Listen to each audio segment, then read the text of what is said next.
السلام عليكم ورحمة الله وبركاته. تغطية لأهم أخبار البورصة بتاريخ 26 أغسطس 2026، يوم الأربعاء. طبعا دي الجلسة الختامية طبعا للأسبوع، بكرة أجازة إن شاء الله. بسم الله الرحمن الرحيم، توكلنا على الله. أرباح العربية للصناعات المعدنية تتراجع 75.6% في الربع الأول من 2026. تباين مؤشرات بورصة مصر بالمنتصف الثلاثيني يفقد مكاسبه الصباحية.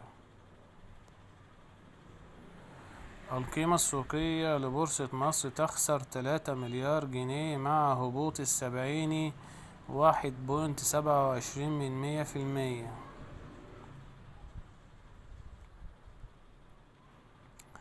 تباين مؤشرات بورصة مصر وسط مشتريات المؤسسات المحلية ومبيعات العربية والأجنبية.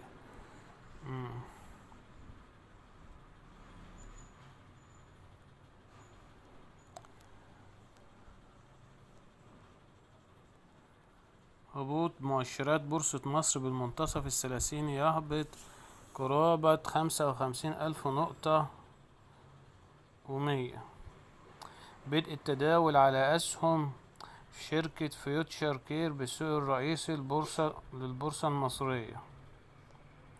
سهمان يتصدران ارتفاع أسواق المال الإماراتية بالمنتصف. ده طبعا خبر امبارح. ارتفاع مؤشرات بورصة مصر بالتعاملات الصباحية الثلاثيني يصعد قرب 55,000 نقطة و300. العربية لإدارة وتطوير الأصول تبيع 1,000,000 سهم خزينة. بايونيرز تشتري 250,000 سهم خزينة خلال جلسة الاثنين.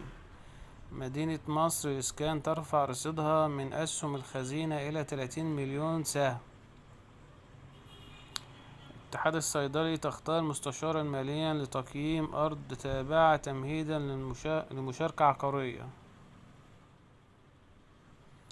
مساهم يخفض حصته في لوتس للتنمية ببيع 10 مليون سهم ب17,200,000 جنيه.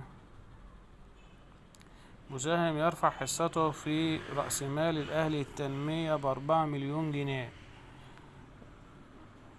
رغم هبوط مؤشرات بورصة مصر، سهمان يرتفعان 20%. القيمة السوقية لبورصة مصر تخسر 3 مليار جنيه بجلسة الاثنين. طبعا يا جماعة النهاردة يعتبر احنا كده غطينا معظم أخبار اليوم. شكرا لحضراتكم، والسلام عليكم ورحمة الله وبركاته.